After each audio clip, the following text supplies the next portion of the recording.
O Brasil precisa saber.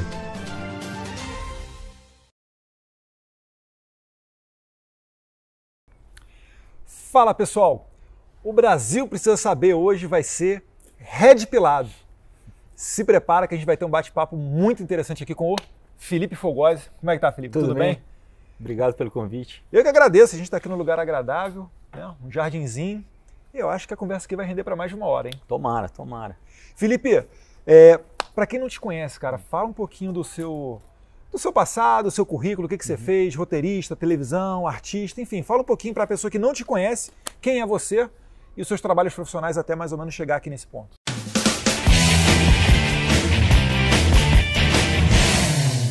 Bom, eu sou um cidadão brasileiro aí, daqui de São Paulo, comecei fazendo televisão com 17 anos numa minissérie chamada Sex Appeal, em 92, na Globo. Fiquei alguns anos trabalhando na Globo, fiz algumas novelas como Olho no Olho, Explode Coração. Paralelo a isso, eu já começava, vamos dizer, no meu trabalho de escrita, né? Eu fiz faculdade de cinema na FAAP, na época eu colaborava com o Jornal da Tarde, escrevendo resenha de cultura. Ufa, achei que colaborava com PCdoB, PSTU. Não, isso graças a Deus nunca. Nem quando era jovem? Olha, quando eu era assim, adolescente, cara, quando eu comecei a fazer teatro, talvez, acho que é a época que o jovem fica mais, vamos dizer, suscetível a ser engabelado por essa mentira da esquerda, né? Aquele flerte assim, a esquerda se preocupa com o pobre, vamos resolver tudo com amor. Mas aí meu pai, cara, na época, eu sou de 74, meu pai falou, filho, né, lembra quando, né, da tua infância? E a gente começou a conversar e ele falou, vem cá, existia Festival dos Festivais, existia Carnaval, todo mundo tinha passaporte, todo mundo podia viajar, né? O Ney Matogrosso saía na televisão de pavão misterioso, então que repressão era essa, né? Então ele começou a falar e eu comecei a entender que a narrativa não era bem a narrativa que eu acho que talvez tenha sido um erro aí da direita brasileira de nunca focar em como é estratégico a cultura, né? Sempre, de certa forma, entregou de mão beijada para a esquerda, né? Então a esquerda sempre, vamos dizer, teve a hegemonia, sempre conduziu a narrativa e então, para um jovem, né, mesmo naquela época que não tinha essa polarização, se acabava comprando, né? Que, então, né, eu lembro das diretas já e toda essa, né? Então ele falou, peraí, né? Era muito mais seguro, daí eu comecei a lembrar, bom, é verdade, né? Naquela época, nos anos 80, tinha toda uma questão e depois a gente vai vendo aí, né, como depois da abertura, todo um degringolar da economia brasileira, como, né, a gente, quem viveu naquela época lembra, né, de... Fiscal do Sarney, plano Collor, plano Bresser. Exato, cara, todos os problemas, né, econômicos, até, né, a chegada a tão, né, finalmente a esquerda vai tomar o poder. Na verdade, né, já tinha tomado com o Fernando Henrique, né, mas, né, e com Lula, e aí, enfim, a gente viu o resultado que deu, né. Mas eu te interrompi, você estava falando que estudou cinema na FAAP, não é isso? Estudei, depois eu morei 2 anos em Los Angeles, estudei no UCLA, para me aperfeiçoar, né, principalmente na escrita. E aí eu retornei em 2003 e continuei, né? Daí fiz novela no SBT, na Record, fiz a trilogia dos Mutantes na Record e, enfim, mais recentemente fiz as novelas infanto-juvenis no SBT, que também fazem muito sucesso, Chiquititas, e a última que terminou ano passado foi Aventuras de Poliana. Mas claro, né, isso sempre com muito teatro também, intercalando cinema, teatro, TV. E de uns anos para cá, desde 2015, eu tenho escrito as minhas histórias que foram para cinema, mas eu achei um caminho de transformar elas em quadrinho adulto, né, já que o cinema tem há muito tempo bebido na fonte do quadrinho para transformar em cinema, eu fiz o caminho contrário. Então peguei os meus roteiros e comecei a adaptar para quadrinho adulto. Eu sou fã de cinema, adoro. Ultimamente, devido à tecnologia, a gente assiste muito mais em casa, né? Outros filmes, seriados, então a gente perdeu meio que aquele hábito de ir para o cinema mesmo, às vezes com a namorada, mas eu boto muita fé de que o cinema mexe, né, com o imaginário das pessoas. E foi muito marcante, certa vez, eu vi o Sniper Americano no cinema e na saída do cinema, um cara comentando com uma outra pessoa. Olha, que legal esse filme, né? Que pena que só tem nos Estados Unidos, que no Brasil a gente não tem exemplos como esse. Eu falei, como é que não tem exemplo como esse? Segunda Guerra Mundial, os pracinhas, as operações de paz do Brasil já fez Haiti, República Centro-Africana, Congo, enfim, dá o devido valor aos nossos militares. E boto muita esperança aí que saia do papel o filme Jambok, que conta uma dessas histórias reais, né, dos nossos pracinhas combatendo na Itália. Mas eu queria mudar de assunto, eu queria retornar aqui para o Folgose, porque eu sei que você é cristão, confere? Sim. E você, durante algum período, se manteve afastado da sua fé? Teve algum período da sua vida em que você esteve mais distante? E agora, por que motivo ocorreu essa reaproximação?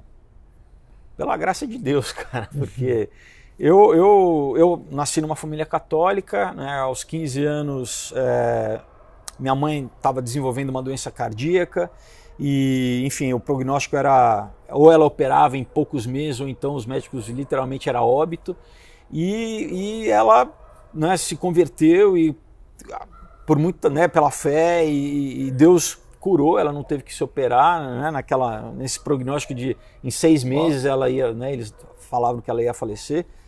E isso a minha família, né, todo mundo se converteu junto, então eu fui muito ativo dos 15 aos 30 anos mais ou menos, né, eu comecei a trabalhar na televisão com 17, daí também na época em que, vamos dizer, o evangelismo no Brasil, a igreja evangélica não era tão grande, foi exatamente um salto, né, nos anos 90 que começou a crescer muito.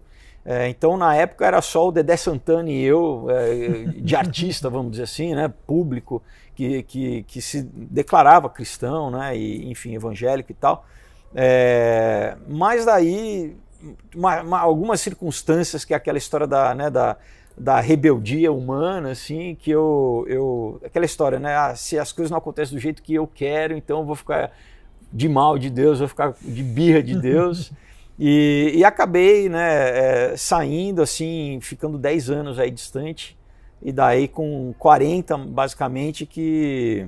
Então não faz tanto tempo assim, que Deus me trouxe de volta. 6, 7 anos atrás, então.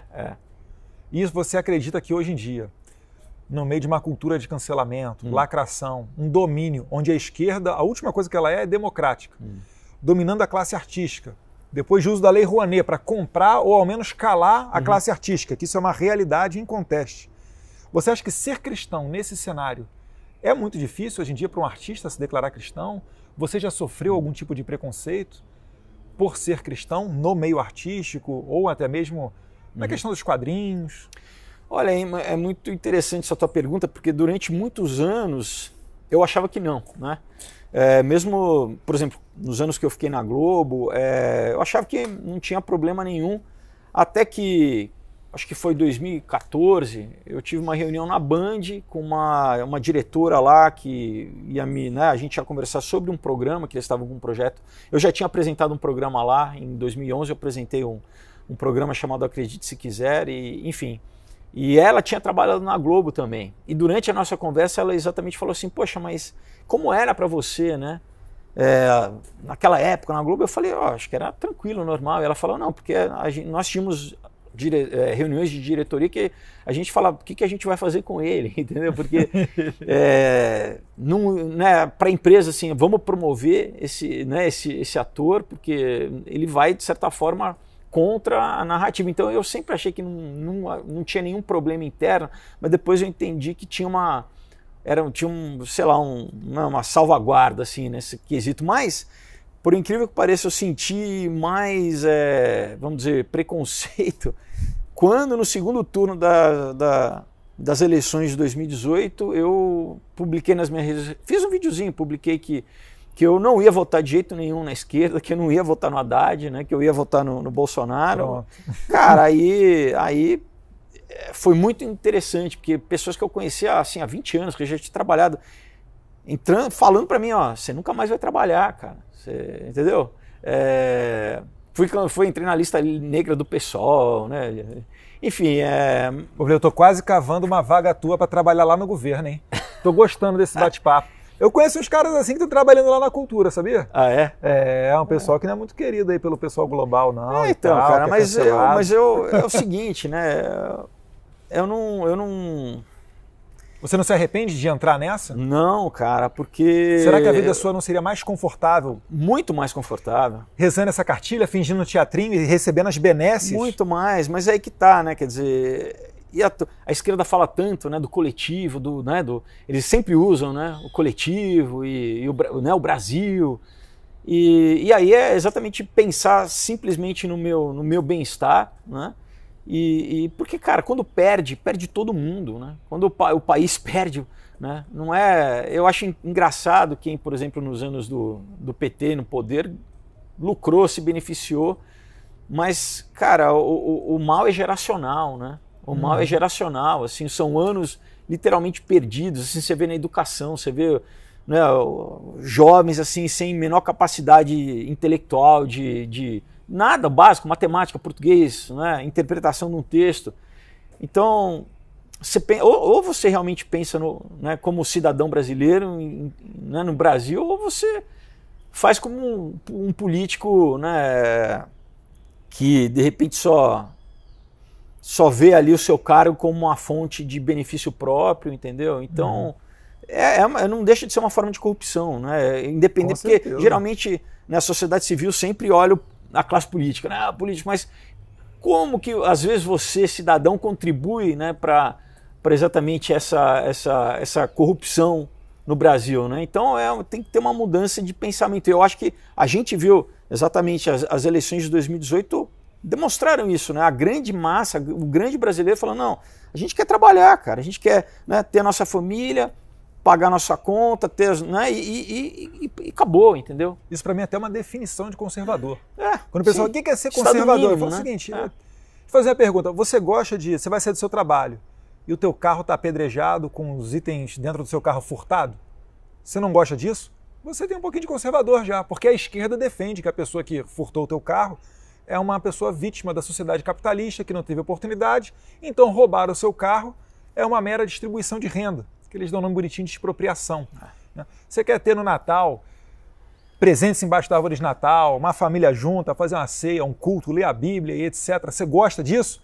Você já é um pouquinho conservador. Esses aí são valores judaico-cristãos, né, que perpetuaram o homem por milênios aqui na Terra, fez nascer a nossa sociedade, embasada em princípios como não matarás, não roubarás, honra teu pai e tua mãe, enfim, você também é um pouquinho cristão. E o brasileiro, eu acredito que a verdade é que a maioria deles é conservador. Sim, sim. Só não sabe disso. Sim. E a esquerda, que é antinatural, se aproveita dessa ignorância para entrar através de ONGs, através de políticos, ou seja lá o que for, para infiltrar na sociedade essa ideologia que vai, ideologia de gênero, aborto, contra a família, contra a religião. Todo padre é pedófilo, todo pastor é estelionatário para destruir a religião e fazer nascer a sociedade perfeita, idealizada por eles. E nesse contexto, então, Fogosi, primeiro, se arrependeu de votar no governo Bolsonaro, no presidente Bolsonaro, e qual é a sua avaliação do governo atualmente? Cara, de forma alguma, de forma alguma. Não preferiu ter votado no 13, não no Haddad? Eu imagino como que o Brasil estaria... Bom, é só ver a Argentina, cara, né? Um exemplo factível, ver a Argentina, né, o índice de inflação, fora a base militar chinesa lá, quer dizer, a perda, né, da autonomia nacional. Então, eu vejo como, e não idealizo, não, é óbvio, é uma pessoa, né?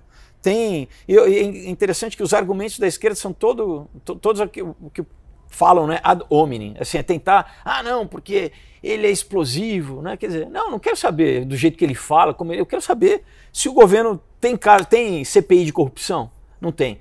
Aí tem que maquiar, fazer uma CPI, né, da saúde para tentar atingir o cara, né? Quer dizer, não investiga os governadores, não vê repasse de verba federal. Então, mas isso é tiro no pé, cara. É tiro no pé porque eu acho que o brasileiro, principalmente, né, todo esse movimento político aí dos 4 anos que tem acontecido, desde, né, a última campanha eleitoral, o brasileiro começou a ficar muito atento, né? Esqueceu um pouquinho do carnaval, do futebol e começou a prestar atenção que a nossa vida a nossa vida, né, como um todo está em risco, cara, porque, enfim, quem que está por trás desse movimento da esquerda no Brasil? Historicamente, né, desde a de 64, já o Zé Dirceu estava lá sendo treinado em Cuba pela KGB, quer dizer, sempre foi internacionalista, né? A esquerda sempre é internacional, por isso que quer destruir o nacionalismo, quer fragmentar a sociedade, é muito mais fácil, não tem unidade nacional, né? Então a gente, né, arrebenta a sociedade de um monte de minorias, né, e eles se apresentam como o grande aglutinador das minorias. Ah, não, nós vamos defender. Mentira, né? Então, a gente historicamente tem aí, né, por exemplo, LGBT, você falou, né? Vai ver em Cuba, né? Todo mundo fuzilado, né? Vai ver na Coreia do Norte. Che Guevara. Xi Jinping falou agora esse ano que não, a gente tem que fazer os meninos mais másculos. Por quê? Ele sabe, cara. Né? Você tem que ter soldados, você tem que ter exércitos, Sim, né? E ao contrário, nos Estados Unidos eles estão doutrinando todas as forças armadas com toda, né, a questão de ideologia de gênero, o quê? Para enfraquecer o país. O pessoal fez uma comparação recente entre uma propaganda das Forças Armadas, né, de engajamento nas Forças Armadas, salvo engano da Ucrânia ou de algum país ali da Hungria, mas acho que foi da Ucrânia, e como é que era a propaganda dos Estados Unidos. Aí nos Estados Unidos era uma família, daquele jeito de configuração não tradicional, vamos assim dizer, né? YouTube, bloqueia a gente não, tá? Paulo já está dando um kick aqui no fundo. Uma família não tradicional que cria lá a mulher e a mulher para nas Forças Armadas. E o da Ucrânia não, os caras faca na caveira, estão os caras trocando tiro, Aí, ó, eu era açougueiro, mas estou aqui pelo meu país, Aí o outro vai lá, eu era padeiro, mas entrei nas Forças Armadas porque eu acredito aqui na minha pátria e ninguém vai invadir aqui não. E Que diferença de mundo, sabe? Como que as narrativas pré-feitas vão enraizando na sociedade.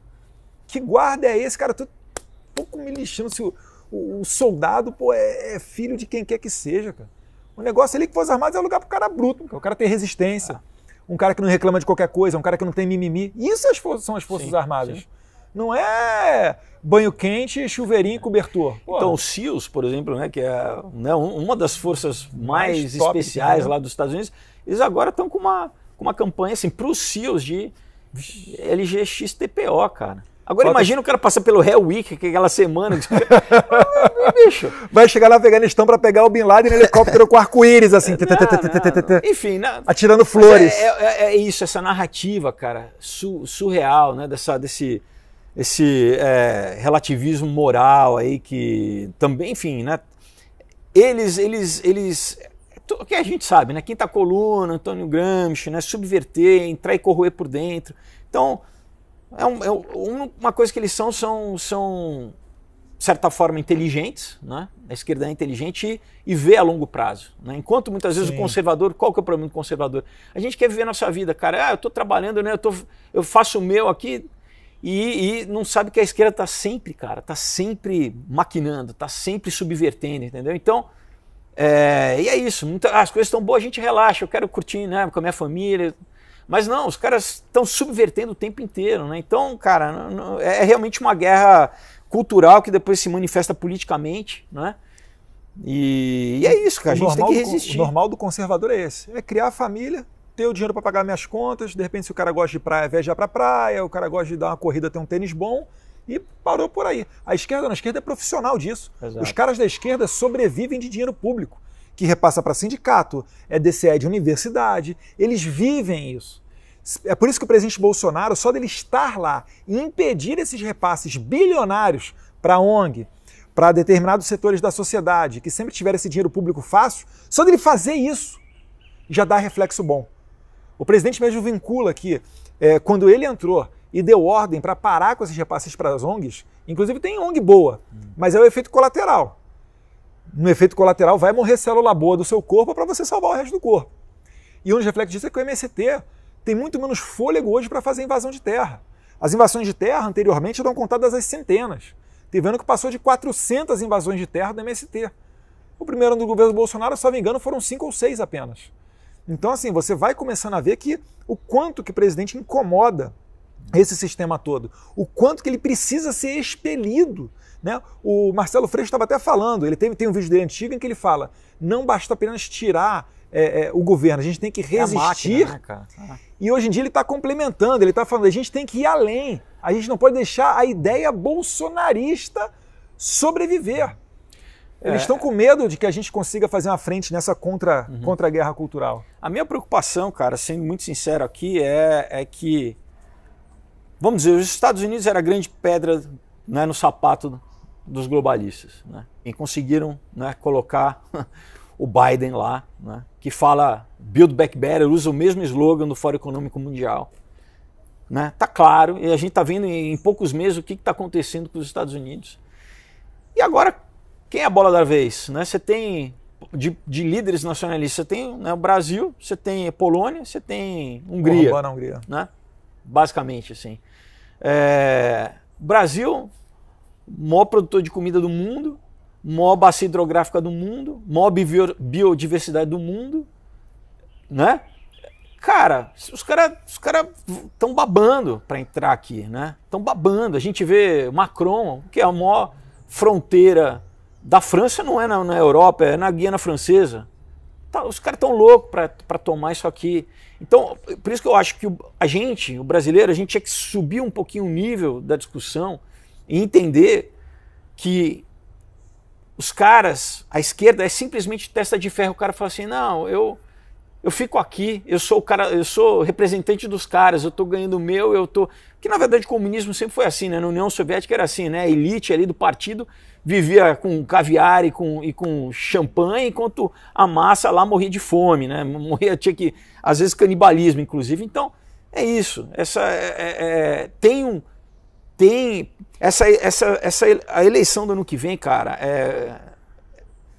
eu peço a Deus, cara, que na verdade Deus sabe de todas as coisas, né? Que ele permita que a gente tenha ainda mais aí 4 anos de uma janela de oportunidade para o Brasil, cara. Porque assim, não sendo pessimista, eu tenho uma visão histórica e escatológica, né? Para mim, a Bíblia, ela conta o final da história. E ela diz que vai haver um governo, vai chegar um momento que vai ter um governo mundial, que vai ter uma figura chamada Anticristo, que vai ser um político, um cara, vai ser uma mistura como se fosse do Trump e do Obama, num cara só, para agradar gregos e troianos, e vai enganar todo mundo, a não ser quem estiver desperto realmente para identificar que esse cara vai trazer todas as soluções, começando principalmente pelo Oriente Médio. E então esse sistema a gente está vendo a implementação através de tecnologia, né?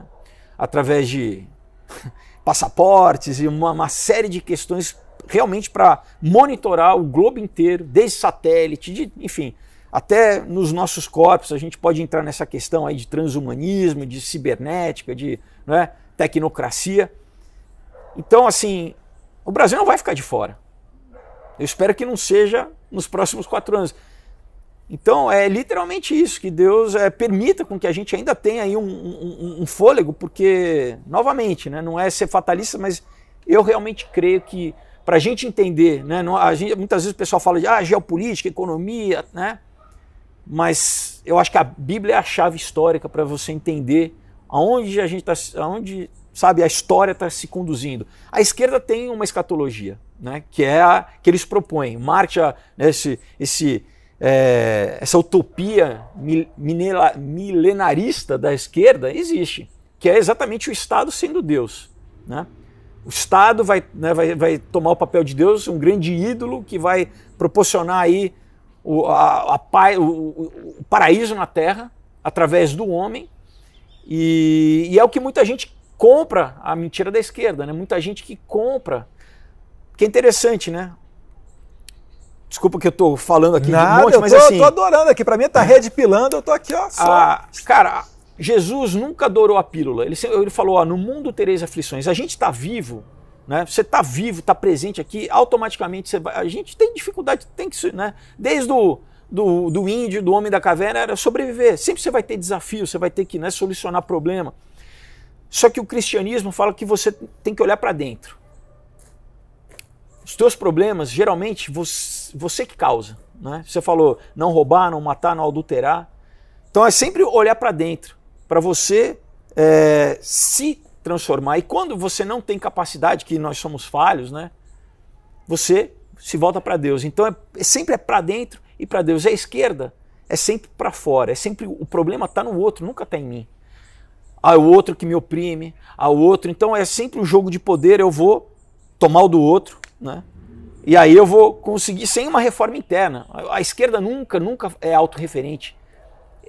Essa é a diferença básica, né? Básica entre duas ideologias que basicamente hoje, né, dividem o mundo, mas uma então vitimiza, né, e sempre fala, você é vítima de alguém, então ele é o culpado, terciariza, e o cristianismo fala, olha, vê, né, olha para dentro, assim. Uhum. Então é você que tem que trabalhar, você que tem que estudar, você que tem que, né, que ter disciplina. A esquerda é mestre nisso, né? Dividir a sociedade para depois conquistar. Falar, você é pobre porque ele aqui é rico, tem carrão. Exato. Ah, você é negro, está se dando mal, é porque tem um branco aqui se dando bem. Exato. E assim por diante em todas as esferas, todos os segmentos da sociedade. Anteriormente você tinha falado da questão de homofobia, etc. Homofobia é uma palavra que nem existia 10 anos atrás. Se você é jovem, está me assistindo aqui, tem menos de 15 anos, 18 anos, pergunta para o seu pai se nos anos 90 alguém falava em homofobia. Não tinha isso. A esquerda ela assumiu essa pauta identitária porque ela joga um contra o outro e no momento seguinte surge um cara de esquerda para dizer que está protegendo você. Exato. Aqui, ó, quem é que protege o negro? Sou eu. Quem é que protege a mulher? Sou eu. Quem é que protege o gay? Sou eu. Protege de quem? Do Bolsonaro, que o Bolsonaro é contra gay, é contra a mulher, é contra a pobre, é contra a nordestina, é contra o estrangeiro, é contra tudo, filho. Tudo. Fala minoria, né? Mulher é minoria desde quando? Mulher é a maioria da sociedade. Eu estou gostando aqui que o papo está ficando bem red pill. E eu queria voltar aqui a atenção para esses livros. O primeiro aqui é a Bíblia. E de cara já mandar se é terraplanista ou não. Cara, tanto não sou que eu já Me decepciona não, hein? Não, já tá no nosso grupo ou não tá no nosso grupo? Já fiz vídeo no meu canal. Cara, isso é uma... Qual é o teu canal? Fala aí. É o meu nome lá no YouTube. No YouTube, se botar Felipe Fogosi, chega lá? Em todas as outras redes sociais também? Também. Onde eu falo bastante do que a gente está falando aqui, com bastante tempo. E é isso, cara. Eu não sou mais inteligente que ninguém, mas também não sou menos, né? Porque às vezes, porque o cara é ator, tem que ser burro, não. Então é literalmente estudar, entendeu? Você comprar e quem são essas figuras e quem... Só voltando à Terra plana, né? Cara, é o que eles chamam de oposição controlada. É exatamente uma bobagem, tá? Para ridicularizar quem é conservador. A própria Bíblia não fala nada de terra plana, tá? Em Isaías fala que a terra é curva, tá?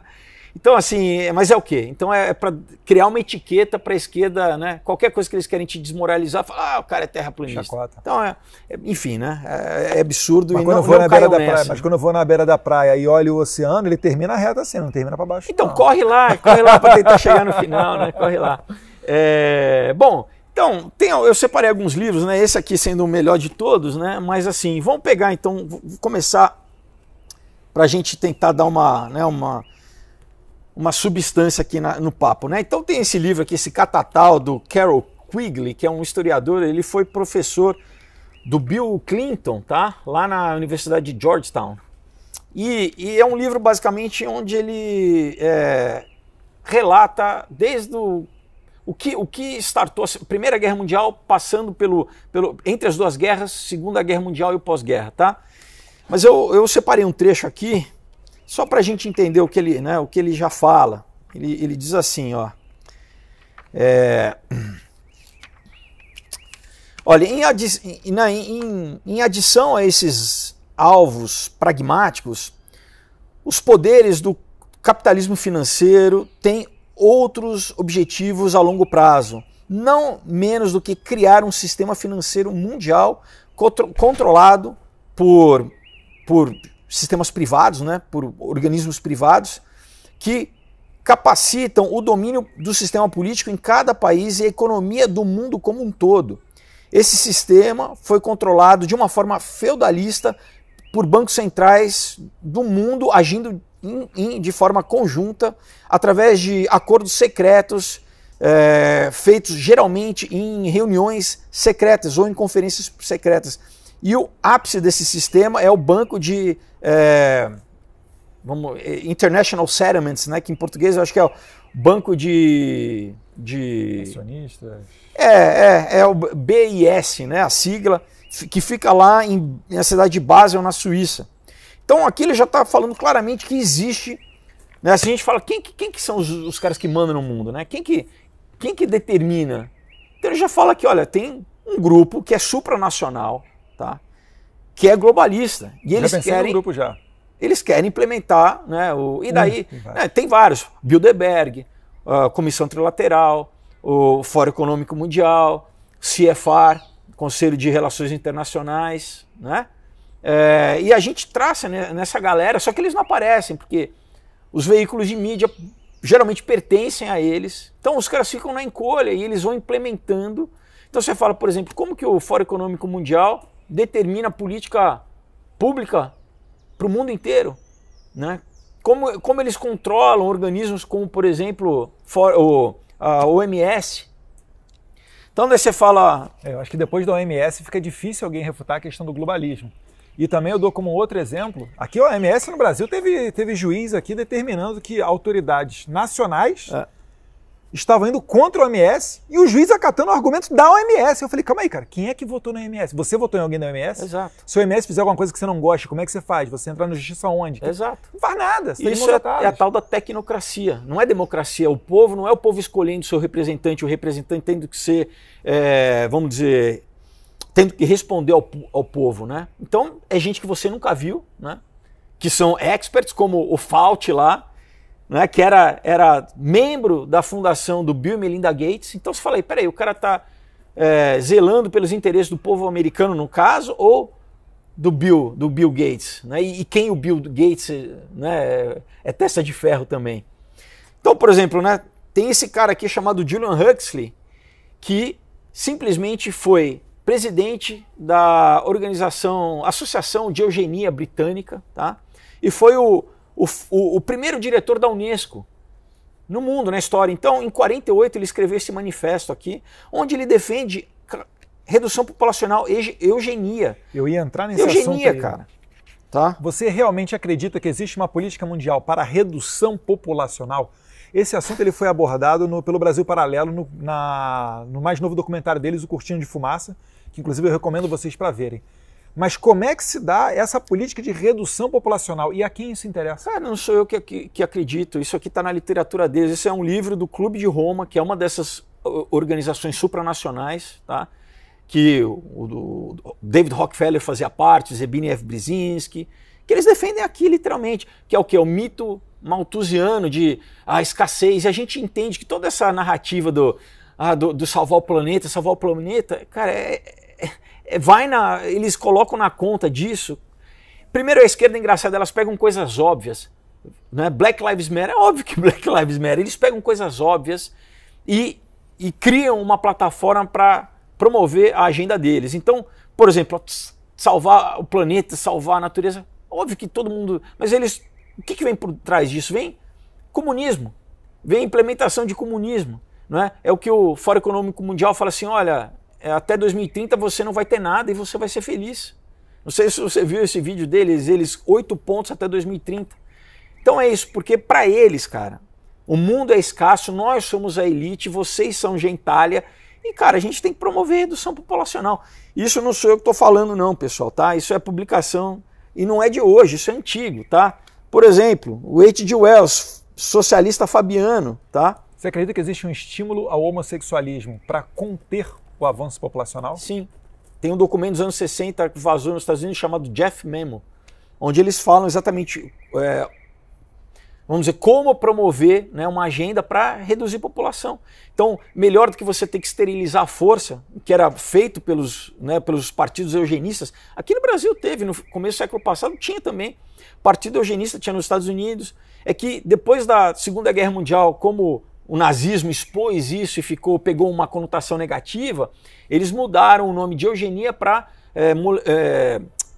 engenharia molecular, mas é a mesma coisa, Então, o Julian Huxley, por exemplo, ele fala assim, cara, é a coisa mais racista do mundo, eles falam, existe um povo de uma estirpe mais baixa, e a gente tem que controlar essa população, cara, entendeu? Bill Gates, o pai dele é um dos fundadores do Planned Parenthood, né? Que é a ONG que mais promove o aborto nos Estados Unidos. 60 milhões de crianças desde os anos 60. E o Biden retornou a fazer repasses milionários para essa ONG que fora o Trump tinha cortado. Outros países, né? Exatamente. Agora eles estão promovendo essa agenda em outros países. Então, cara, bom, não tem outra palavra, é satânico, é luciférico, mas é isso, os caras são psicopatas, eles falam assim, olha, o mundo é escasso, né? Então a gente tem que concentrar, né, os assets naturais, né, as commodities naturais pra gente, e a gente tem que reduzir a população, literalmente, cara, os caras falam isso aqui. E agora, com a tecnologia, né, o que eles querem é viver eternamente, né, viver o transhumanismo, então eles falam assim, peraí, a gente tem que fazer uma conta, não pode ter gente nascendo, porque agora a gente vai ficar mais tempo no planeta, então a gente tem que segurar. Eu sei que parece ficção científica, parece loucura, mas não é, pessoal, não é. Você vai ver que vai coincidindo com o caminhar da nossa sociedade. Por exemplo, a minha avó teve a minha mãe, acho que com 17 anos de idade. Uhum. A minha mãe, quando ela me teve, ela tinha uns 24, acho que o Flávio, que é o primeiro, tinha uns 20, 21, alguma coisa assim. Agora a minha esposa foi ter a nossa primeira filha com 28. Cada vez as coisas ficando mais para depois, menos mais filhos. Normal, a mulher depois dos 30 ter Sim. filho, e menos filhos. Inclusive, num final de ano, vou até voltar aqui no Brasil Paralelo de novo, né? No final de ano do Brasil Paralelo, dos comentaristas lá pergunta: desde quando passou a ser anormal um casal ter mais de 2 filhos? Porque o meu pai tem 5 irmãos. Se você pegar aqui no pai do pessoal mais ou menos da nossa geração, vai ser super comum, 6, 7, 8. Nossos avós, pior ainda. Hoje em dia, quem tem mais de 2, nossa, você tem 3 filhos. Você tem 4 filhos. Não, e hoje em dia você está fazendo mal para o planeta. Na Sim, Inglaterra, o ser humano na Inglaterra tem movimento de mulheres que falam assim, não, eu estou tão doutrinadas, cara, falam assim, não, eu estou salvando o planeta, eu não vou ter filho para salvar o planeta. Ou não vai ter filho para ter uma vida totalmente focada no prazer próprio. Egóica, exatamente. Cara. O hedonismo aí, exato. total. Exato. Mas a esquerda sempre emburaca no niilismo e no hedonismo, porque não tem, a vida perde propósito. Né? Você não tem propósito. E você acha que no meio desse caminho os cristãos são um obstáculo? Você acha que o pessoal tenta retirar do campo aí a religião, afastar a fé das pessoas? Com certeza. Isso é interessante para esse pessoal? Com certeza. A gente pode ficar pegando exemplo aqui para ler. Não pega a Bíblia não, pega outra. Cara, é um ataque constante, assim, né, ao cristianismo, cara. É um ataque... Eles falam abertamente, entendeu? Eles tratam como um pensamento que vai atrasar, né, o desenvolvimento da sociedade.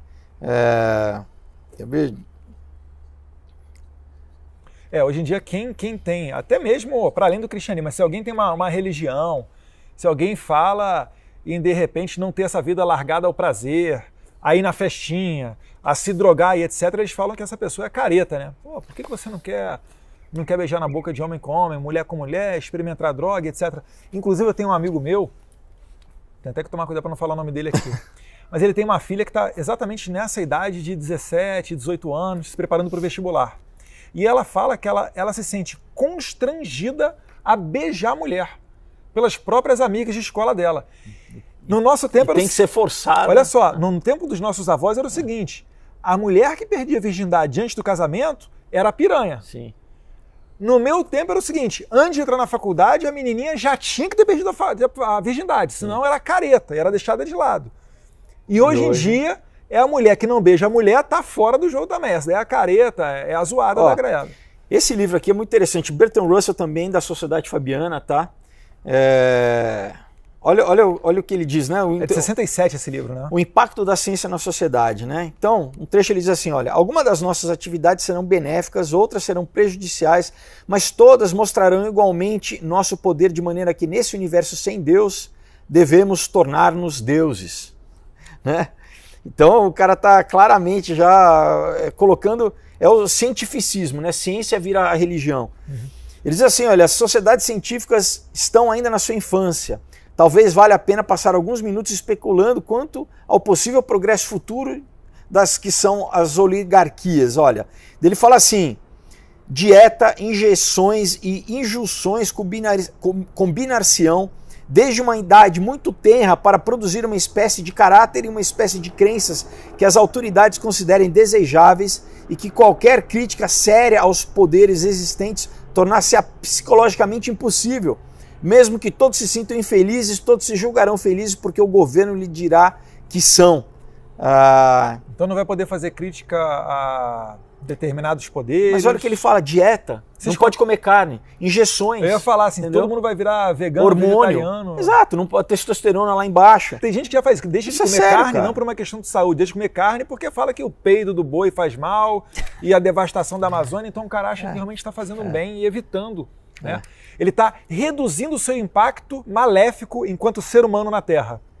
O ser humano é a causa dos males. Então, eles não conseguem enxergar que o ser humano é a causa também da solução dos problemas. Mas isso, na verdade, o ser humano cresce a produtividade da Terra. A elite fala assim, não, é para vocês, povo, entendeu? Porque a gente vai continuar comendo carne. Né? Se você olhar... Vocês vão comer carne sintética, né? Agora carne baseada em planta, né? Tem startup do Bill Gates aí, só para a carne do futuro, né? Então, você não vai comer, a gente vai continuar comendo, né? Só você ver, a família, até do pessoal da esquerda, o pessoal da esquerda que está falando de ideologia de gênero, etc., tem a família bem cuidada, a mãe amamenta o bebê, né? O filho recebe o nome do meio da mãe, o nome final do pai, mas eles criticam a família tradicional. Por quê? Porque para você, a política é diferente da deles. Exato. O Maduro faz o quê? Bota o povo passando fome, mas ele continua gordinho. Então vê que a política não é para todo mundo. Olha aqui o que ele diz, né? Olha, existe, porém, duas forças poderosas que se opõem a essa política, a política de globalização, né? Uma é a religião e a outra o nacionalismo. Creio que é dever de todos os que são capazes de encarar os fatos, abrir os olhos para a realidade e proclamar uma oposição ao controle da natalidade. Se for bem sucedida, lançará a humanidade na miséria e na degradação mais profunda e espantosa. Isso dentro de uns 50 anos, mais ou menos. Então, cara, os caras, eles falam na literatura deles, entendeu? Vou pegar uma aqui do Zbigniew Brzezinski, né, que era um conselheiro de vários presidentes americanos, assim. Eu ia te perguntar. Olha o que ele diz assim, ó, outra ameaça ainda menos clara, mas não menos fundamental, enfrenta a democracia liberal, mais diretamente ligada ao impacto da tecnologia, envolve o aparecimento gradativo de uma sociedade mais controlada e dirigida. Tal sociedade seria dominada por uma elite cuja reivindicação de poder político basearia em suposto conhecimento científico superior. Não é isso que hoje fala, não, a gente que é os experts, né? Nós somos e vocês não sabem nada, né? Não estorvada pelas restrições dos valores liberais tradicionais, essa elite não hesitaria em atingir seus fins políticos pelo emprego das mais modernas técnicas de influenciar o comportamento público e manter a sociedade sob rígida vigilância e controle. Nessas circunstâncias, o impulso científico e tecnológico do país não seria invertido, mas na realidade alimentar-se-ia da situação de quem explorasse. Enfim, isso aqui é de 64 esse livro, 69. O cara já está falando, ó, vai haver uma estrutura por exemplo, tecnológica, informacional que vai controlar a gente. Quer dizer, os caras bloqueiam o ex-presidente, o Trump está bloqueado no Facebook. Você fala, que poder é esse? Os caras têm poder de censurar o presidente, o ex-presidente da República, não pode falar. Uhum. Que poder é esse, cara? Não é? É porque eles se acham deuses, né? O Olavo de Carvalho, até publiquei no meu YouTube, tem uma palestra dele de quase 1 hora, em que ele fala sobre o Foro de São Paulo, e ele explica um pouco de como que o comunista mudou para, vamos dizer assim, para esses movimentos tipo Black Lives Matter. E ele acaba concluindo o seguinte, que como não existe Deus e não é preciso mais ter a promessa futura de igualdade, o cara se investe dos poderes de Deus para naquele justo momento determinar: eu defendo os negros, você é fascista, logo você merece morrer. E o cara não tem constrangimento nenhum de te sentar a porrada, de te esfaquear, ou de estar lá a menina tomando lá um chopp num pub nos Estados Unidos e fazer uma roda em volta de uma mulher, eles não se dizem defensores das mulheres, e começar a constranger a mulher a fazer o sinal do punho cerrado desses vagabundos de Black Lives Matter. E, infelizmente, muitos negros acabam embarcando nessa, achando que aquilo dali não. O cara está realmente querendo proteger a minha etnia, né? Porque eu sou afrodescendente. E, na verdade, nada disso. Ele está se utilizando da sua boa-fé para te enganar e, no final das contas, chegar ao chamado Big Reset ou Great Reset. Você acredita que nesse momento de pandemia, esse pessoal está se aproveitando para dar um reset total na sociedade? E o que é isso, esse Big Reset ou Great Reset? Então, me ajuda aqui, pega esse livro aqui. Nesse livro, o Klaus Schwab, que é o fundador do Fórum Econômico Mundial, né, acho que é de 2016 esse livro, se eu não me engano, ele fala exatamente sobre a quarta revolução industrial. Né? Então, como que a gente vai remodelar a sociedade? Então, não é simplesmente econômico. Às vezes o pessoal fala, o grande reset não é economia só, é literalmente a forma como a gente vive, como a gente se relaciona. É uma mudança do conceito da realidade, na verdade. Né? Então, tem um capítulo aqui no final que ele fala literalmente de biotecnologia, tá? Que ele diz isso, cara. A gente vai mudar a forma como, o futuro será desafiador para o nosso entendimento do que significa ser humano, tanto de um sentido biológico como social. Então, é mudar, cara. É tão surreal, mas é mudar a nossa biologia. Hoje em dia tem tecnologia CRISPR-9, né, de edição genética. O Congresso, por exemplo, americano tem 2 semanas que liberou pesquisa de quimera. Entendeu? É isso que eu ia perguntar. O que é quimera e qual é o impacto dessa decisão do Senado norte-americano?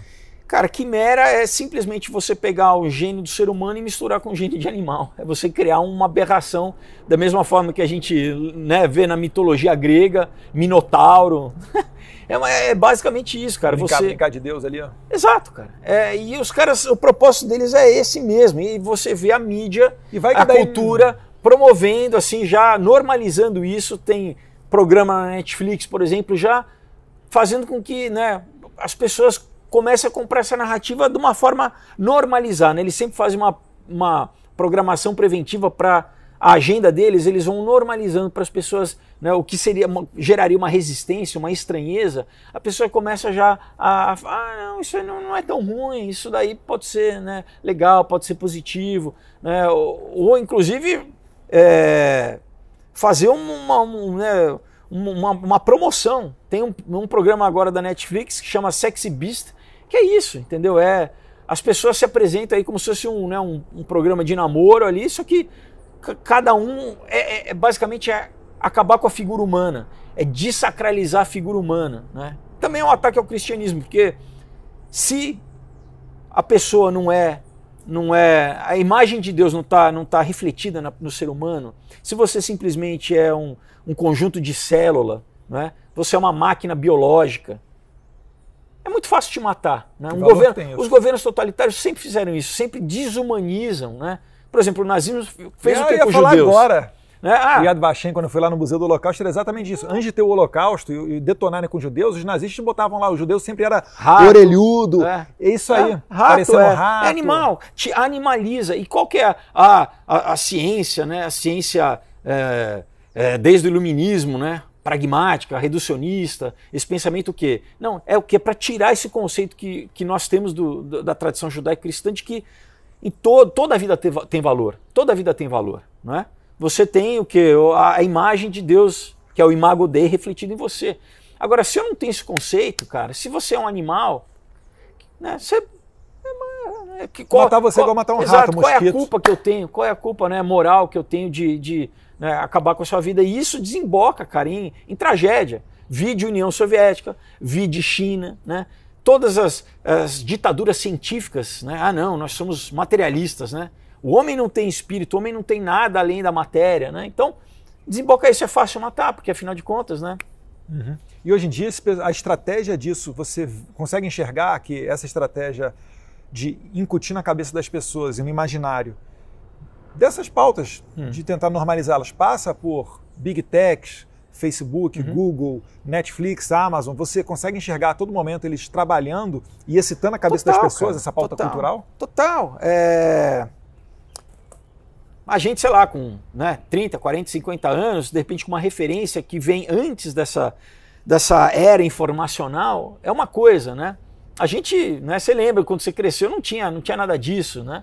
Agora, qual é o impacto numa criança? Criança que cresce já, inclusive neurologicamente, né? Tanto que o Sean Parker, que era um dos sócios do Zuckerberg, né, tem um TED Talk que ele fala que os filhos dele não têm acesso a celular, a rede, porque eles sabem que quando eles estavam fazendo, tinha um condicionamento, eles estavam empregando basicamente estudo lá do pavloviano, de condicionamento na população, né? Sabia exatamente a área no cérebro onde é afetada por dopamina para condicionar a população a ficar dependente. Então isso afeta, né, a plasticidade cerebral de uma criança conforme ela vai tá em formação, ela tá suscetível àquilo, né? Depois, quando você cresceu, o teu cérebro já tá, mesmo assim a gente ainda pode ser condicionado, mas e para criança, cara? Então, um aplicativo que, sabe, eu sou um bichinho. Você fala, é uma brincadeira, mas essa questão da imagem do homem, sabe, vai tornando cada vez mais comum. Eu sou... Qual que é essa... Na galera LXTPO, tem gente que fala assim, eu sou um golfinho, eu me identifico com um golfinho. Você fala, cara, isso é um problema que a pessoa teria que se criar. Diagnóstico de esquizofrenia. Exato. Mas não, não. Essa subjetividade, né? Então, você sentiu, você acha que é, então isso é o certo. De gênero. É o certo, exatamente. Mas isso é o que? É para a grande população, porque eles querem. Exatamente, fala assim, é muito melhor do que eu ter que esterilizar, né? Então, o cara já não vai reproduzir. A gente tem o nosso objetivo, entendeu? O cara vai ser um golfinho aí o resto da vida. Exato, entendeu? Então, a gente fala rindo aqui, mas é verdade. É sério, cara, é muito sério. E você até, Felipe, me lembrou que se você for olhar as artes dos séculos passados, né? Por lá, Michelangelo, né, aquele dedinho lá, Mona Lisa, a perfeição da mulher, e várias outras até esculturas tentando moldar a perfeição da mulher. Aquilo dali era um dom que quanto mais próximo da realidade, mais belo, maior for o talento do artista, mais próximo de Deus ele estaria. Sim. Né? E depois da Primeira, Segunda Guerra Mundial, e depois desse movimento todo de libertação, de revolução sexual, que continuou aqui no Brasil, enfim, isso foi se quebrando para hoje em dia a gente ver mostras em que pessoas literalmente enlatam fezes. O cara que enlata fezes faz uma mostra no museu e as pessoas pagam a entrada para assistir aquela merda. Ou, pior ainda, às vezes, financiado com dinheiro público. Né? É inacreditável como que as artes vão sendo afetadas por tudo isso. Cara, novamente, né, muitas vezes o pessoal acha que a cultura ou a arte na sociedade tem um papel inferior. Não, é política, economia e tal. A arte, ela forma, ela unifica o pensamento, né, o consciente coletivo, que seja do país. Né? E muitas vezes isso informa aos políticos transformarem isso em lei. Né? Então tem muita lei que passou, por quê? Porque a sociedade foi trabalhada e para chegar num consenso que muitas vezes é conduzido, e aí isso vira lei. Então, começa primeiro na cultura, depois isso vira lei, não é?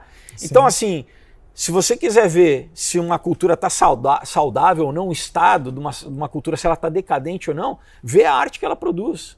Então, né, vê a nossa música hoje em dia. A nossa música, né, óbvio, não generalizando, né, mas em média, né, a mainstream, ela está melhor ou está pior do que há 10 anos, 20 anos atrás, 30 anos atrás, né? Então, cara, é um reflexo. Quando a estética é pervertida, cara, quando, né, o feio passa a ser o belo, né, mostra que o estado de corrupção, porque, né, o que é errado passa a ser o certo, o que está totalmente pervertido, né?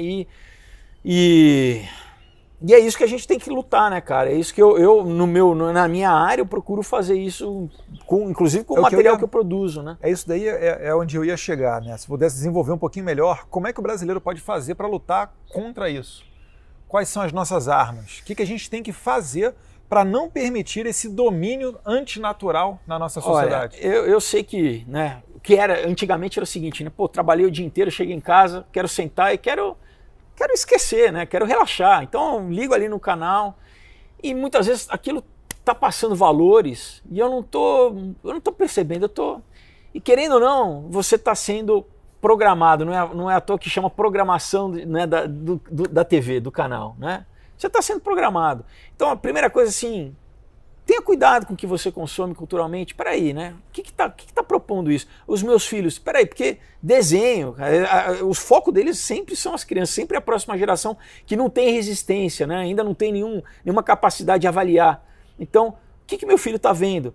Vai dar um trabalhinho a mais, né? Mas, cara, é o futuro, literalmente, né, da próxima geração. E mesmo para você, então é isso. Ter essa capacidade de identificar e falar, não, eu não vou ver isso, cara, eu não vou dar o meu dinheiro para isso, né? Como que, né, o cidadão colabora ou não? Eu não vou, essa empresa aí tá patrocinando essa agenda aqui, cara, eu tenho o meu direito de consumidor de não, eu não vou, eles vão sentir no bolso, né? Muitas vezes tem empresas que não estão nem aí, mas elas pegam, adotam a bandeira para, né, ser lacradora e para fazer a média social. E você fala, não, cara, eu não vou comprar, eu vou comprar do outro. E sabe como é que isso aí dá certo? Porque você vê várias marcas, tem o logo da marca, né, a bandeirinha do arco-íris, o Black Lives Matter que seja, aí você vai ver essa mesma marca lá no Oriente Médio, tem nada disso.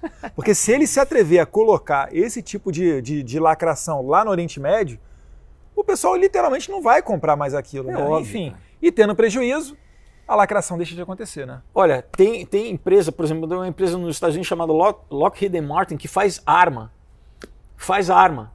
né? Eles pegaram toda essa né, agora no mês de junho, botaram bandeirinha e tudo lá. Você fala, peraí, os caras fazem equipamento militar, o que tem a ver? Não, é para ter esse crédito social, né, perante a sociedade, entendeu? É ter a oportunidade de falar, não, nós somos lacradores, entendeu?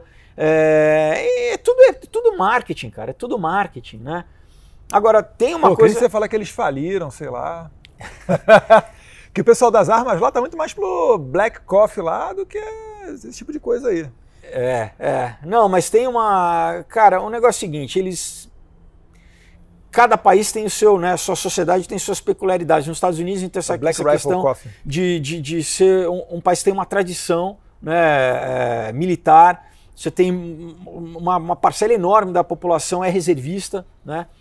Muitos têm arma, então você vê toda a questão do desarmamento, por quê? Né? Porque na emenda, na Constituição americana, você ter arma exatamente para você prevenir com que um governo ditatorial tome conta do país, dos cidadãos poderem tirar um ditador. É por isso a primeira emenda, né? Desculpa, a segunda emenda. E dá super certo, desde 1776 que não tem ditadura lá. Exato, exatamente. Então tem aquela até, né, uma invasão, um país que queira invadir os Estados Unidos, tem um ditado que eles falam lá, atrás de cada grama tem uma arma. Então os caras falam, é um exército a população, né? O próprio país já é difícil. Então o que a gente tem que fazer? Até os japoneses, que só foram até Pearl Harbor porque falaram isso, atrás de cada árvore tem um rifle. Exato. Então eles falam, não, então a gente tem que, cara, quebrar a sociedade, subverter, enfraquecer, né? Ridicularizar o homem, a figura masculina, tem que enfraquecer, né? Pro garoto, por exemplo, de repente não vou ser não vou pro exército, não vou ser um homem, não.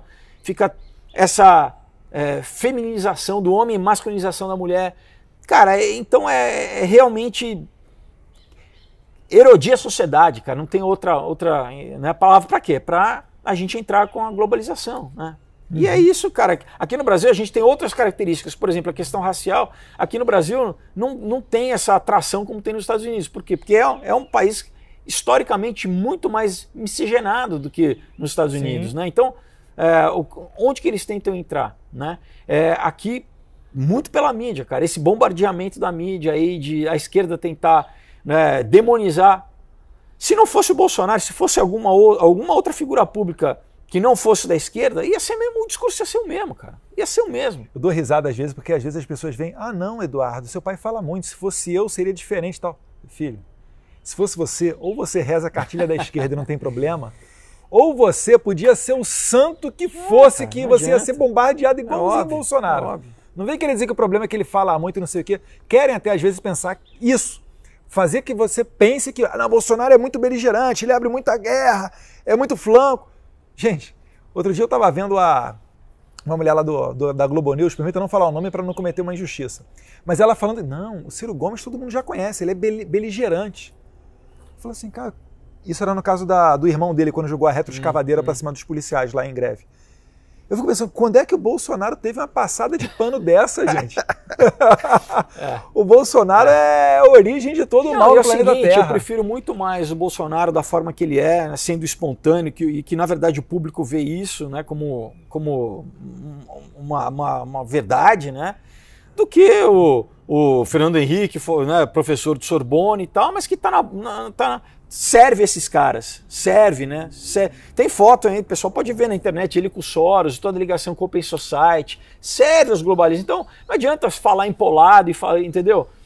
E outra coisa, se não fosse um cara com perfil militar, não aguenta o tranco, eu acredito. Tentaram matar o cara. Então, você está lidando com crime organizado, e não é crime organizado do PCC local, é crime organizado mundial, né? É terrorista, é Hezbollah, é as Farc, cara, é literalmente uma questão de segurança nacional. Por isso que eu falo, né? Às vezes a gente tem que expandir um pouco, né, a nossa visão aí do que está em jogo no Brasil, né?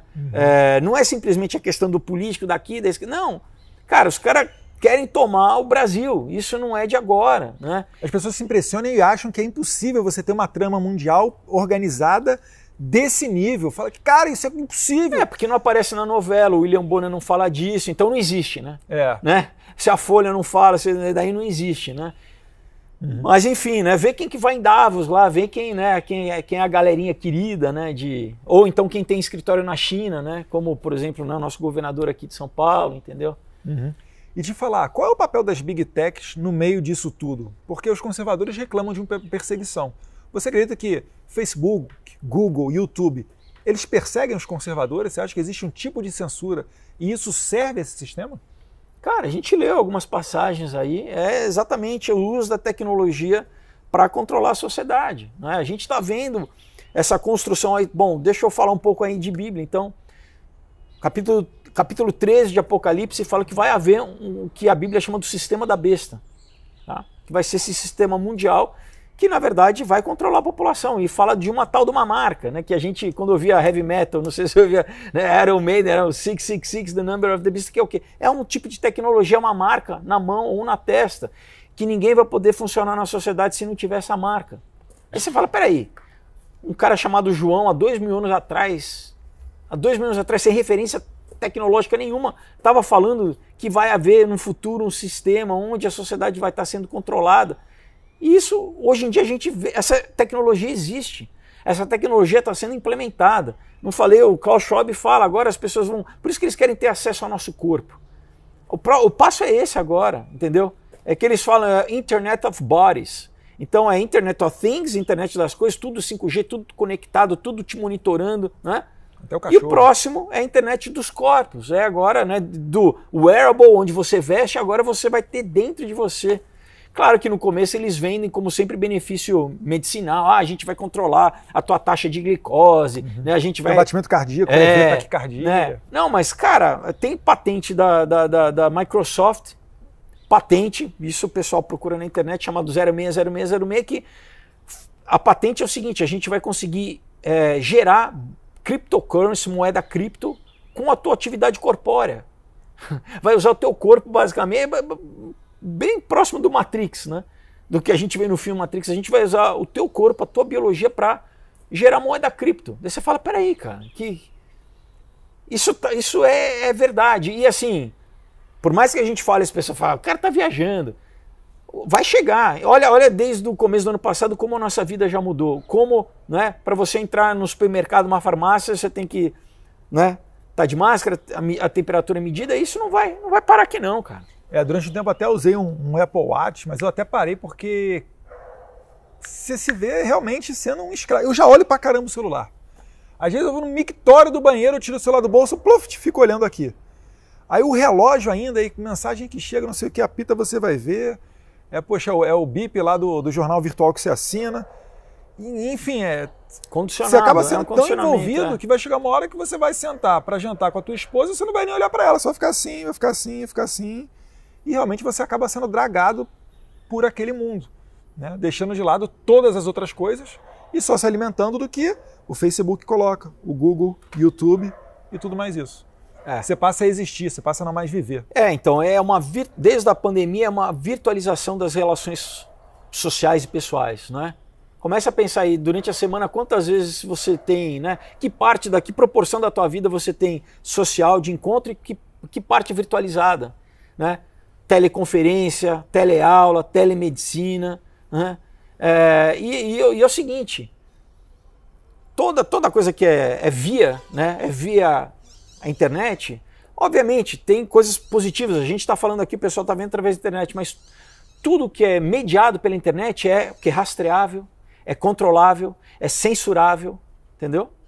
Então, a gente passa literalmente a depender, né? Daqui a pouco, cara, o meu trabalho, eu dependo da internet, eu vivo da internet, né? Uhum. E isso vem acompanhando aí vamos dizer, uma exploração do medo das pessoas, né? Que abrem mão da vida, cara. Abrem mão da vida, né? E vão ficar presos nas suas casas, né?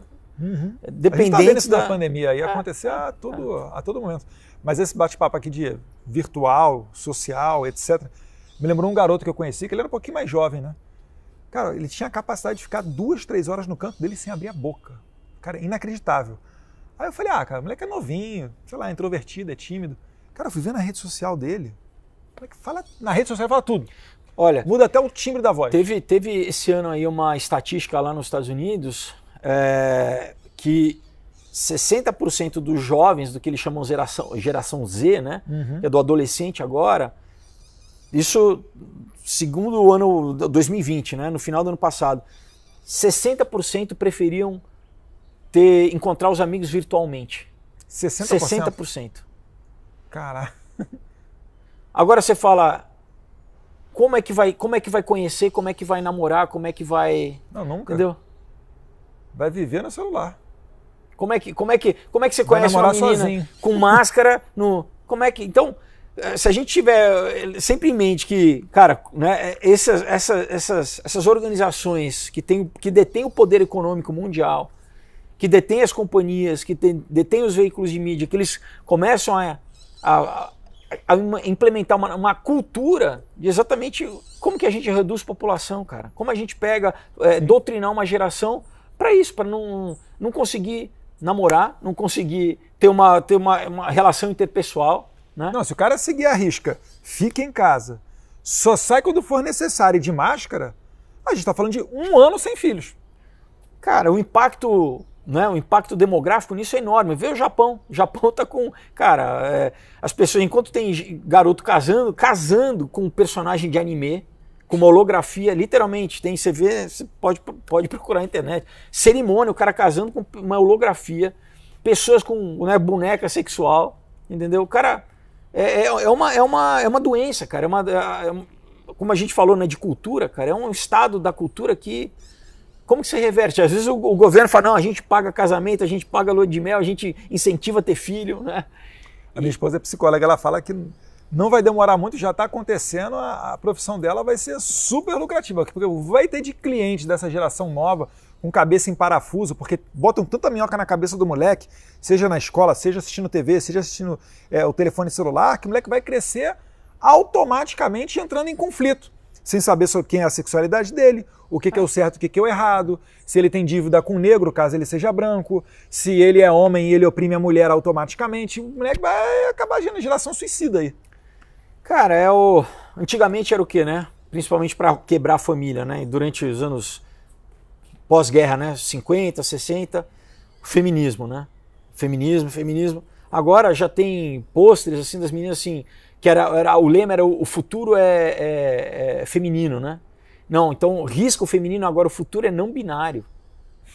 É o passo além já. Então não é mais a mulher, né? É o não binário, entendeu?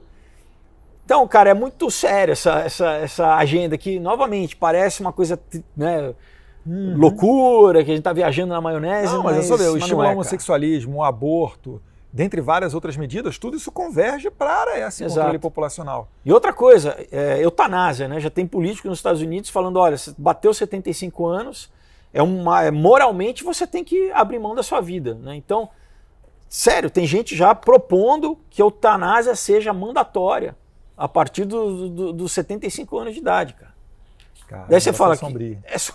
Mas então aí que tá, os caras são psicopatas, eles não têm a menor empatia com o ser humano, né?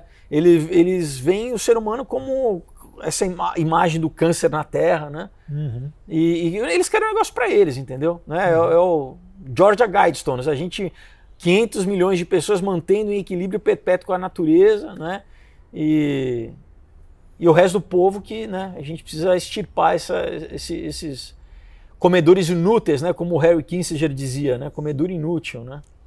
O bate-papo tá bom, tá red pill, mas eu vou botar mais um livrinho nessa coleção aqui, porque está chegando a hora do livro. E o livro que eu estou dando aqui para o Felipe hoje é a versão mais atualizada do Hugo Chávez, O Espectro, livro do Leonardo Coutinho, jornalista investigativo, coisa cada vez mais rara hoje na nossa imprensa, né? Um jornalista ser sério, pessoa que eu sempre recomendo seguir no Twitter, porque quando a pauta é Oriente Médio, terrorismo, relações internacionais, enfim, ele é sempre uma pessoa que consegue fazer uma interpretação, além de muito boa, está um passo à frente de vários dos outros aí que fazem análises internacionais. E aqui, Felipe, ele conta a biografia do Hugo Chávez. Ele chega até o Maduro, fala do trama aqui do Ahmadinejad, através do Hugo Chávez, para pegar com a Cristina Kirchner a tecnologia nuclear da Argentina, Hezbollah na Venezuela, no Brasil, atentados terroristas de 92 e 94 na Argentina, né, da AMIA, da Embaixada de Israel. Enfim, é uma pontinha aqui para relacionar com os globalistas e outros interesses. Enfim, é um livro de super interessante que eu já li e recomendo. Muito obrigado, te agradeço. Agora é minha vez, né? Então, eu vou te dar, né, os meus quadrinhos, né, os meus, na verdade, todos nasceram como roteiro de cinema que eu fui transformando em quadrinho adulto, onde em alguns eu falo muito disso, tudo que a gente conversou aqui, com bastante informação aí, e inclusive quero convidar o pessoal, né, que eu estou fazendo uma campanha no financiamento coletivo no Catarse do Ômega, que fecha a trilogia do Aurora e do Caos. Então, quem se interessar, você pode até o dia 12 de julho colaborar, né? E daí já reserva com uma série de recompensas exclusivas. E mesmo assim, depois, né, que terminar, encerrar a campanha, quem se interessar também é só entrar em contato através das minhas redes sociais, por exemplo, do meu Instagram, mandar uma mensagem que eu passo as informações como você pode receber autografado na sua casa. Fogosi, eu estou vendo aqui que os desenhos são bem detalhados, coloridos, a qualidade do papel é boa também. Vou voltar para cá. Os caos aqui. E isso aqui é voltado para que público? Então, como eu digo, né, é adulto. Muitos pais entram em contato e falam, porque às vezes o pessoal acha que quadrinho é só o infantil, né, a Turma da Mônica. Não. Que é o que eu lia quando eu era criança. Eu também. Mas esses são roteiros de cinema que eu adapto. Então, eu sempre falo para o pai ler primeiro, porque o pai conhece, né, a maturidade do filho. Eu geralmente indico, a partir dos 10 anos, o Aurora, o Caos e o Knock Me Out. E a partir dos 13, o Comunhão e um Outro Dia. Mas já tiveram pais que deram todos para filhos de 8 anos, porque falam, o meu filho tem maturidade. E é isso, assim, é um trabalho nacional, mas com qualidade para brigar com o internacional, né? Uhum. E abordando assuntos, por exemplo, esse aí eu abordo uso de droga, dependência química, abuso sexual, lacração, tem uma, né, essa questão da sedução da esquerda.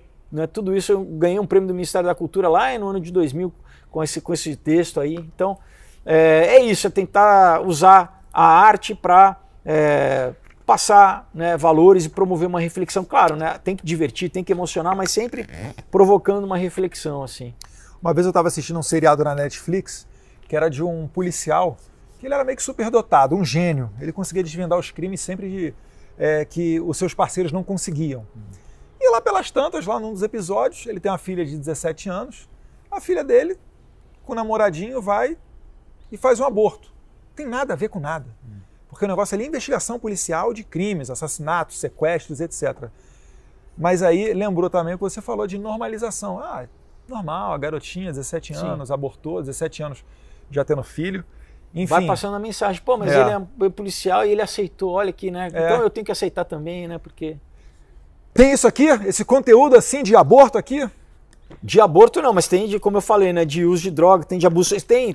Bom, eu não vou dar spoiler, mas por exemplo, Comunhão, o bicho pega, tem decapitação, tem canibalismo, tem umas coisas aí mas sempre exatamente promovendo uma reflexão do mal e uma redenção, né? Não é niilista, não emburaca na falta de sentido. Né? Então, às vezes, para mostrar o mal, você tem que falar do mal, mas é exatamente como lidar com o mal, enfrentar o mal frente a frente e vencer, superar o mal, entendeu? Então... A pessoa então que estiver interessada aqui, como é que ela faz? Ela entra no seu Instagram, nas suas redes, ou tem um site específico? Então, até o dia 12 de julho, né, o pessoal pode comprar, eu estou fazendo essa campanha de financiamento coletivo lá no Catarse, do próximo que eu vou lançar aqui, catarse.me/omegahq, onde, né, além disso, tem camiseta, tem, né, o pessoal pode pagar em até 6 vezes no cartão, tem uma série de combos diferentes, composições, né, com os livros. Pode virar um personagem da história, o que é muito bacana. E depois, quando acabar, né, a campanha, o pessoal pode entrar em contato pelo meu Instagram, pelo perfil do Aurora HQ no Facebook, enfim, as minhas redes sociais, que eu mando para todo mundo pelo correio autografado, né? Tem um assessor meu que ele vai querer, que ele tem um estilo meio nerd, ele se amarra em quadrinhos, né? Precisa rir não, cara, a gente tá olhando é você mesmo. Mas, Fogosi, obrigado pelo bate-papo. Eu que agradeço. Show de bola, pô, conhecimento de sobra aqui, daria pra gente fazer mais 10 horas aí. Então eu recomendo pro pessoal que gostou, para começar a seguir o Fogosi nas redes sociais dele, porque às vezes tem live tua aí que passa de 2 horas, é isso? O que eu faço, né? Exatamente, que é difícil a gente pegar, mas eu pego um desses livros, por exemplo, eu vou lendo, destrinchando o livro, né, para o pessoal, para a gente entender exatamente quem é esse grupo aí, essa galera aí que acha que a gente não merece nada e que tudo é deles, entendeu? Que existe, cara, existe. Interessante. Às vezes eu tenho vontade de fazer isso, de ler um livro e passar e abrir. Eu vou, de repente, estudar de fazer igual, sabe? Abre uma live no Instagram e vai comentando lá 2 horas sobre o livro que acabou de ler. Eu sei que às vezes não é para quem quer ver gatinho, né? Quem quer ver gatinho... Não, mas é para o público interessado. Exato. É o que eu falo às vezes, né? Por exemplo, o político de antigamente, quando o cara conseguia reunir na praça 100 pessoas, cara, sucesso político. Hoje em dia a gente liga o celular, 3, 4, 5, 10 mil ao vivo, a live do presidente, tem lá a Jovem Pan que retransmite, Foco no Brasil, o negócio passa de 100 mil com frequência. Sucesso. Se conseguir atingir um número de pessoas interessadas que vão se tornar multiplicadores daquela ideia, com certeza, já matou a pau. Mas antes, Fogosi, se possível, deixar uma mensagem aí na câmera ali que atua, para o pessoal que tem medo do futuro, acha que por vezes é melhor você ser ignorante do que saber de toda essa conspiração globalista. Qual é a mensagem que você deixa para esse tipo de pessoa que tem esse receio? Tem um versículo na Bíblia que diz assim: meu povo padece por falta de conhecimento. Então, a gente tem que conhecer para não ser pego de surpresa, né? Porque, novamente, eles são muito, muito bons estrategistas, eles vão planejando ao longo prazo, vão implementando, mas principalmente a gente tem que ter fé em Deus, confiança e saber que, né, nada abala a nossa fé. Se você realmente estiver seguro em Deus, pode acontecer o que acontecer, que a gente vai estar firmado numa rocha que é inabalável, que é Jesus Cristo. Amém. Fogosi, muito obrigado. E pessoal, aquele clichê, aquela praxe, né? Você que gostou desse bate-papo, a gente sempre pede para você se inscrever no canal. Famoso dar o like e o joinha, vai? Tem que falar isso daí mesmo. Porque isso daí é que faz o YouTube entregar para mais e mais pessoas essa conversa que a gente teve e esclarecer o maior número de pessoas possível sobre os perigos do globalismo, dizer que nós não somos terraplanistas, tentam fazer de chacota justamente para destruir aqueles que conhecem esses perigos. Então a gente agradece e até a próxima, porque aqui sempre tem o que o Brasil precisa saber. Um abraço, fiquem com Deus.